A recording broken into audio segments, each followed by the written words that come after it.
Back in the happy days of April, I played the scenario Freedom at the request of a viewer challenging my abilities. I did quite well, playing purple and finishing in 8 days, not too shabby. But what often happens when I do these low turn count runs is that I discover ways to do it even faster, way later. Often in quite obvious ways. This was the case here as well, so I set out to beat my own time of 8 days. Let's see how low we can go. This is a small sized map, and in the overworld, we find the unplayable green AI, always having 2 castle towns connected by a one-way portal, and always starting with boots of levitation on Orin, their starting hero, which can sometimes make him annoyingly hard to catch. In the south are a couple of obelisks and a couple of mines, but who cares about those when going fast? In the northwest, we can find purple, one of the playable colors, who have to go underground to reach green. And speaking of the underground, in the northeast, there's tan, the other playable color, as well as 2 possible pathways to green. The 2-way portal, as well as a relic artifact, reached after passing through the 1-way portal right next to Tan's town. Or the southern 2-way portal taking you to a different part of green's territory. If you go through the southern portal, you will have a much harder time to take out green, as you don't have access to the other part of their territory, meaning the portal by the relic artifact is preferred. Last time I played as Purple Rampart, taking advantage of Ryland's diplomacy and the 50 tier 1 creatures in my starting town to accumulate a big enough army to take out Tan. Then have the tier 6 creatures guarding the relic artifact join me to then finally roll over green. A pretty straightforward plan and a straightforward path to victory. Just run in a line from A to B, eradicating anything in my way. So, what kind of optimization can be done here? Well, it's actually pretty simple. Instead of playing purple, I can play as tan and basically use the same overarching strategy. Play as Rylan and use Diplo as well as the starting army to convince the tier 6 creatures to join. The tier 6 creatures can't be too strong, as then they would never join. And this is where some kind of complicated stuff about Diplo, AI strength, sympathy, and stuff I don't really fully understand come into play. But what I do know is that diplomacy, as well as a bigger army, equals a higher chance of neutral creatures joining. I'll link a page from the Heroes wiki in the description or a comment so you can read up on your own, if I don't forget. Anyway, Rylan can't be in 2 places at once, so I would need a second hero with a strong enough army to take on whoever Rylan isn't attacking. Thankfully, the centaurs are among the strongest tier 1 creatures, so hypothetically, I can use the tier 6 creatures to take out one color and the centaurs to take out the other. If this works, the limiting factor could actually be how far away from the roads the AI heroes are, so I might need some luck in that regard. This means that my plan is: use diplomacy to diplomatically attract neutral creatures, transfer unneeded army off of Rylan to a side hero to start a 2-pronged attack, be lucky with AI pathing, and finish in record time, hopefully.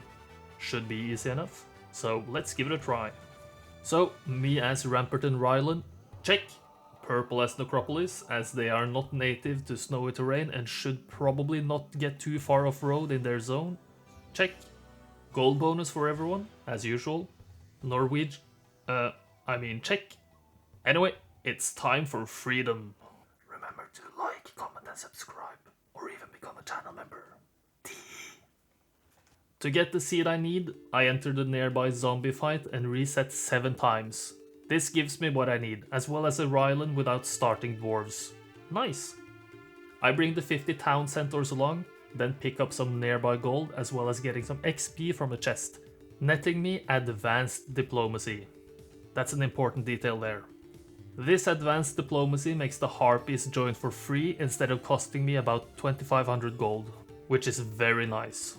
On day 2, Rylan passes through the portal, picking up the ore in the way and getting gold from both of the chests before taking on the scary Cyclopes, who join for free, thanks to my massive army and boyish looks.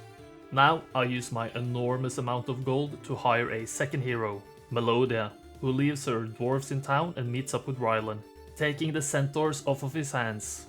Rylan then moves towards the 2-way portal, getting even more gold on the way, before Melodia passes through the other 1-way portal back to town. I then use my enormous amount of gold to hire a third hero, Zubin, who has nothing to leave in town and meets up with Melodia, taking the centaurs off of her hands, before going back to town, upgrading the centaur stables, and then the centaurs to centaur captains, as well as using the remaining scraps of gold to recruit a few more, leaving me with a massive 101 centaur captains. Not bad. 100 of them go back to Melodia, 1 is left with Zubin, and Melodia sets her sights on purple, taking on the 10 infernal troglodytes on the way. Since Otto managed to lose 1 centaur, I had to manually trample the trogs myself. But oh well. Zubin then plans on backing up Rylan a bit. Day 3 and Rylan reaches the overworld, autoing the mummies blocking the path, slowly moving forward, looking for a potential Orin somewhere, seeing the green flag pop up south of the road. He's used the boots of levitation to get there, the madman. I have to go through some pixies to reach him, but funnily enough, they join as well. Orin's army is quite strong for an AI on day 3, but nothing I can't handle. Otto wins, but loses a fair bit. I want to do this myself, hopefully also preventing him from fleeing. I kinda want those boots he's wearing. Since I massively out-army and outspeed him, I just wait with the pixies until I can fire a rock directly into the archers, taking out 15 of 20. And then I start surrounding the Cyclopes while Orin desperately tries to reach me. And also send 1 pixie as bait. More of the same on turn 2, lots of waiting, losing the bait pixie to a griffin hit, before launching a rock, basically having the pikemen stack in 1 hit. The pikemen are a bit too close for comfort though. A morale on turn 3 could be devastating, so I consider hitting them with my melee creatures. But ending up not going for it, instead leaving only 2 of them alive after a Cyclopes hit, before they're finished off by the Harpies. The pixies are so weak, they wouldn't even kill 3 griffins with the 29 stack, so I just let them stay behind the 1 stacks, instead letting the Cyclopes do all of the hard work. After waiting with the Harpies, Orin flees. Dang. No boots for me. Back to the road I go. Zubin takes on the role as gold collector on the way to Ryland, improving my financial situation massively, and even reaches the overworld, while Melodia sprints towards purple, getting a fair distance on the way there. But for now, there's nothing much else happening on Melodia's turns, which is good. We see Orin, the prick, return with his boots, not attacking Zubin thankfully, but taunting me with his mobility. I will get my revenge however by trading Rylan's army over to Zubin, who can take on Orin again. His army is way weaker this time, and after a bit of waiting, I get a brutal mismorale on the Cyclopes, basically ending any hope I had of getting the boots. His griffins even get a morale and destroy my pixie stack. It's going well so far. Because of this, I have to hide behind the 1 stack wall, and then getting another mismorale. Wow. Otto really outperforming me here. I get my first hit in on his 1 single pikeman with my Harpies, which is a big moral victory.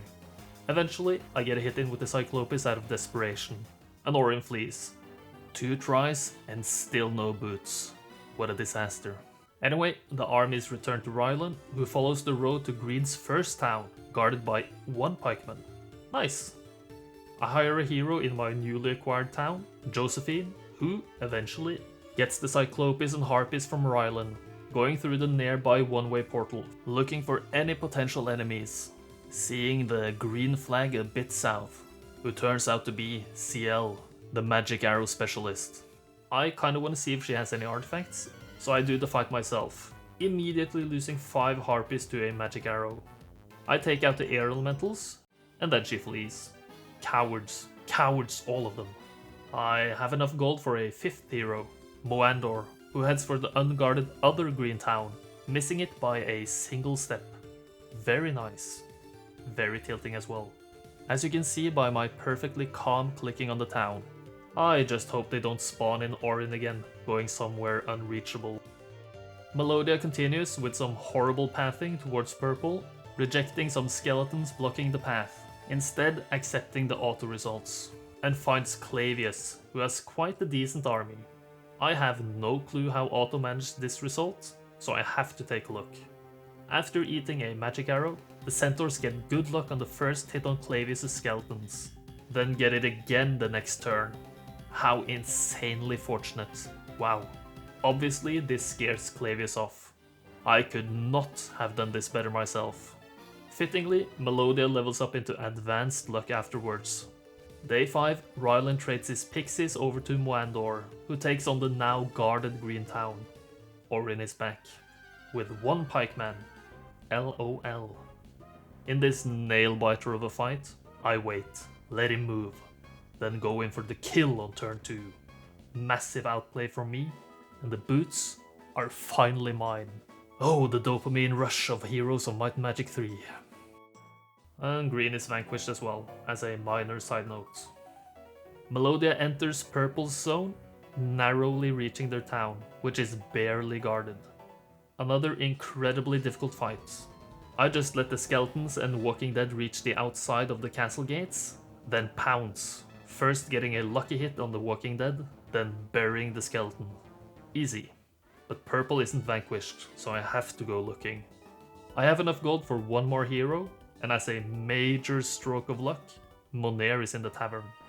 Using his immense speed, he takes the centaurs and ventures into the unknown, finding Nagash.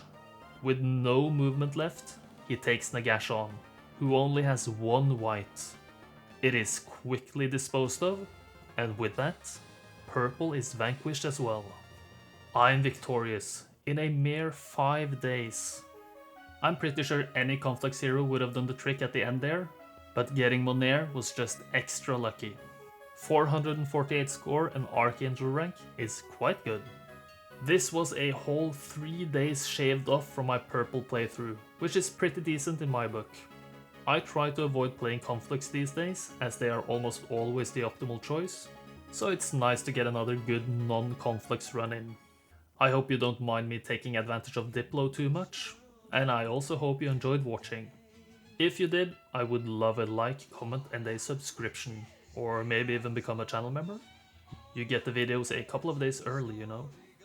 Anyway, I hope to see you next time, and that you have a might and magically good day. Bye bye. As always, a huge thank you to all my channel members, as well as an extra special shout out to my Ballista channel members, Escubani, Licka, Van Lunis, Rick Vissout, and Kat. I appreciate your support so much.